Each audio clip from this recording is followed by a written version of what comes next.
মানুষদের, একটু বয়স্ক মানুষদের, মেয়ে মানেই মেয়ে জন্ম দিলি, ছেলে দিতে পারলি না, একটা মনের মধ্যে কেমন যেন একটা অসন্তোষ ভাব, সেই জিনিসটা এখনও আছে অনেক বাড়িতে। তা সেই নিয়ে একটা আলোচনা আপনাদের সামনে করতে চলেছি। সেটা যদি আমার মতামত আবার ঠিক থাকে, আপনারা প্লিজ একটু কমেন্টে জানাবেন। আবার যদি কোনো জায়গায় ভুল করে ফেলি সেটা নিয়েও আপনারা কমেন্টে জানাবেন। আজকালকার দিনে ঘরে মেয়ে হলে আমরা জানতাম মেয়ে মানে লক্ষ্মী, ছেলে মানে নারায়ণ, গোপাল। মেয়ে যখন জন্মায় লক্ষ্মী এসেছে। আগেকার দিনে এই জিনিসটাই আমাদের চিরপ্রথা হয়ে চলেছিল।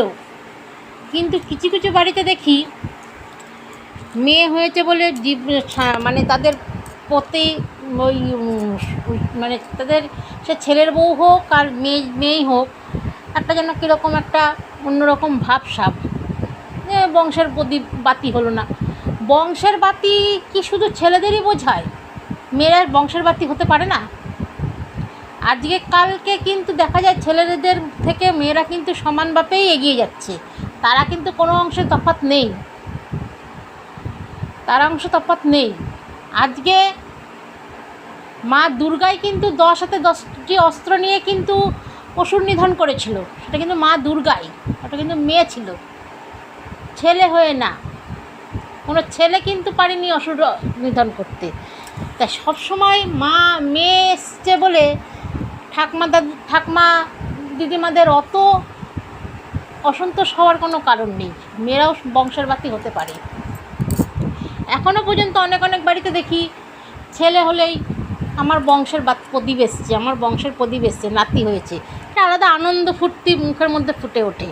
সেই জিনিসগুলো থেকে একটু যদি বেরিয়ে আসেন, বা একটু ঠাকমা দাদুরা একটুখানি ত্যাগ করেন সেই জিনিসগুলো, বা কোনো জায়গায় যদি মেয়ের ছবি থাকলো হবে পরের মাসে, মেয়ের দিকে তাকাবে না, তুমি কিন্তু ছেলের দিকে তাকাবে, আমার ছেলের মুখ দেখবে এসে। এইগুলো কী ধরনের মানসিকতা আমি বুঝি না। আমার তো মনে হয় ছেলের থেকে মেয়েরা বেশি এগিয়ে আছে। ছেলেদের বিশ্বকাপও দেখলাম, মেয়েদের বিশ্বকাপও দেখলাম, ছেলেরাও চাকরি করছে, মেয়েরা তার থেকে বেশি। ছেলেরা ঘুম থেকে উঠছে, যখন চাকরি করতে বেরোচ্ছে তখন কিন্তু ছেলেটাকে মেয়েটাই রেডি করে দিচ্ছে, রান্না করে দিচ্ছে, তাই সে খেয়ে তাড়াতাড়ি বেরিয়ে যেতে পারছে। আবার কিন্তু মেয়েদের ক্ষেত্রে কি হচ্ছে, মেয়েরাও চাকরি করতে যাচ্ছে, কিন্তু মেয়েদের নিজের সংসারটা থেকে নিজের ভাত রান্না করে নিজের ভাত খেয়ে তারপরে তাকে বেরিয়ে চান টান করে বেরিয়ে সন্তান সব সামলে তারপরে কিন্তু তারা চাকরিতে যাচ্ছে এবং উন্নতিও করছে, এবং ছেলের থেকেও মেয়েরা বেশি রোজগার করছে। এখনকার দিনে সব কিছুতেই দেখেন মেয়েরা এগিয়ে, মেয়েরা একাই 100। বিশ্বকাপ একটা ক্রিকেট খেলা, আমরা কি জানি? মেয়েরা ক্রিকেট খেলছে, কি আর খেলবে? ছেলেদের থেকে তার কিছু কমবে না, কিন্তু সব থেকে বেশি রান করে জিতলো কিন্তু সেই মেয়েরাই। প্রথম বিশ্বকাপ কিন্তু মেয়েরাই বিশ্বজয়ী হলো। আজকালকার দিনে মেয়েরা হলে এই যে আপনাদের একটা অবজ্ঞা অবহেলা, সেই জিনিসটা থেকে আপনারা একটু বেরিয়ে আসুন। যেমন মেয়েরাও বংশের বাতি দিতে পারে, মেয়েরাও বংশের একটা ছেলের সমান কাজ করে, মেয়েরাও করে। আরে মেয়েরা কোন অংশে তফাৎ আপনারাই বলুন না। যেসব ঠাকমা দাদুদের মনের মধ্যে এই জিনিসটা যে মেয়ে হয়েছে ছেলে দিতে পারলি না, তোদের আবার এত অহংকার কিসের, সেই জায়গাটা থেকে আপনারা একটুখানি বেরিয়ে এসে বলেন না, আমার সবই সমান, ছেলে মেয়ে আমার সবই সমান। কেন আজকালকার ঘরে মেয়েরাও যেরকম সমান তালে চলছে, ছেলেরাও সমান তালে চলছে। তাই সবার সঙ্গে কোনো কিছুই তফাৎ করা উচিত নয়।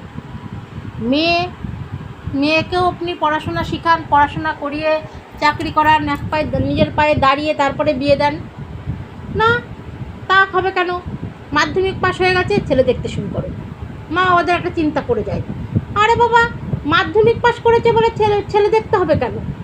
মাধ্যমিক পাশ করুক, বিএ পাশ করুক, গ্র্যাজুয়েট হোক, তারপরে MA পাশ করে চাকরি করুক, করে নিজের পায়ে দাঁড়াক, যাতে কোন সবারই মেয়েদের ভাগ কপাল তো আর সমান হয় না, যাতে তারা একটুখানি যেভাবেই হোক না কেন সেই জিনিসটা করে অন্তত যেন 100 টাকা রোজগার করে মেয়েরা আসতে পারে। সে কোনো সময় যেন স্বামীরও হাতে না বলতে হয় যে আমাকে একটু 10টা টাকা দাও না, একটা লজেন্স খাবো। সেই জিনিসটাও মেয়েদের রোজগার করা উচিত আমি মনে করি। রোজগার করতে গেলে তো পেটে তো কিছু বিদ্যা রাখতে হবে, তার জন্য আপনি পড়ান, আপনি পড়িয়ে মেয়েটাকে একটু মানুষ করে তারপরে দেখেন না, হয়তো টিউশনি করে এমন টাকা রোজগার করলো, সব ফ্ল্যাট বাড়ি অনেক আছেই তো, টিউশনি করে রোজগার করে ফ্ল্যাট বাড়ি বানাচ্ছে না, বানাচ্ছে। তা সে যদি টিউশনি করে, এবার বিয়ের পরে দেখা গেল স্বামী চাকরি করে বলে স্বামীর সঙ্গে মধ্যে বিয়ে দিলে, পরে দেখা গেল স্বামী কিছুই করে না, তখন সে একটু টিউশনি করে হলেও তো 100 টাকা হাতে স্বামী দিয়ে স্বামীকে বলতে পারবে না চাল ডাল নিয়ে আসুন। এটাও তো অনেক বাড়িতে হয়। তাই কোনো মেয়ে বংশে যদি মেয়ে আসেও, ছেলে যদি নাও হয়, তাতেও আপনারা কেউ দুঃখ পাবেন না, হচ্ছে আমার বংশের প্রদীপ এসছে, আমার নাতনি হয়েছে, এরমভাবেই আনন্দ দেবেন। ছেলের বউকে হোক, মেয়ের জামাইকে হোক, তাহলে তারা একটু হলেও বুঝবে যে আমার শ্বশুরবাড়ি থেকে আমার মেয়েকে খুব ভালোবাসছে, বা আমার শ্বশুর শাশুড়ি আর ঠাকমা হয়ে আমার মেয়েকে খুব ভালোবাসছে। খবরদার কোনো কারণ মনে কষ্ট দেবেন না, সবাই সমান, মেয়ে ছেলে সবাই সমান। সেটা তো আমাদের হাতে নয়, যেটা হচ্ছে ভগবানের দান। ভগবান যদি মেয়ে পাঠায়, কী করা যাবে, কিছু তো করার নেই, ফেলে তো দিতে পারবো না, তাকে তো মানুষ করতে হবে। তাই ঠাকমা হয়ে মেয়েটাকেও জড়িয়ে ধরুন, ছেলেটাকেও জড়িয়ে ধরুন, যে দুজনা মিলে সমানভাবে এক হাতে এক বাহাত ডান হাত মিলে আপনারা বাঁচুন। দেখবেন ভবিষ্যতে দরকারের সময় মেয়েই আপনার কাছে এসে বলবে, ঠাম্মা আম্মা এই দেখো আমি এসেছি। এটা শুনতেও ভালো লাগে। তাই মেয়ে আর ছেলের তফাৎ না করে প্লিজ আপনারা একটুখানি বংশের বাতির জায়গায় মেয়ের স্থানটাও দিন, এটাই সবার কাছে আমার অনুরোধ। আজকালকার কিন্তু ছেলে মেয়ে সবাই সমান। যদি বলে কোনো জায়গায় হয়তো ভুল হয়ে যায়, প্লিজ আপনারা কিন্তু কমেন্টে জানাবেন যে এই জায়গাটায় তোমার বলাটা উচিত হয়নি, বা ওই জায়গাটায় তোমার একদম বলেছো, ঠিক বলেছো। সেটা মানে সবার কাছে অনুরোধ, একটুখানি শুনবেন। ধন্যবাদ।